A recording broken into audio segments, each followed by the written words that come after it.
شروع اللہ تعالیٰ کے بابرکت نام سے جو نہایت ہی مہربان رحم والا ہے۔ حضرت آدم علیہ السلام۔ سب سے پہلے نبی حضرت آدم علیہ السلام ہیں۔ حضرت آدم علیہ السلام کی پیدائش کا دن جمعۃ المبارک ہے۔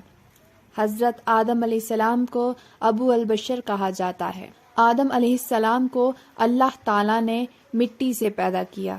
حضرت حوا علیہ السلام کو حضرت آدم علیہ السلام کی بائیں پسلی سے پیدا کیا گیا۔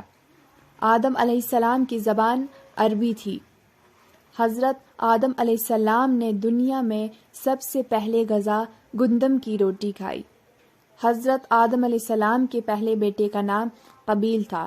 دنیا میں سب سے پہلے آدم علیہ السلام نے اپنا سر منڈوایا۔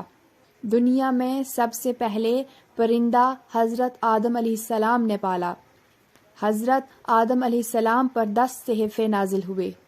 دنیا میں سب سے پہلے روزہ حضرت آدم علیہ السلام نے رکھا۔ حضرت آدم علیہ السلام ہر مہینے میں 3 روزے رکھتے تھے۔ حضرت آدم علیہ السلام کا قد 60 گز تھا۔ حضرت آدم علیہ السلام نے دنیا میں پہلا پھل بیر کھایا۔ جنت میں حضرت آدم علیہ السلام کی داڑھی ناف کے برابر تھی۔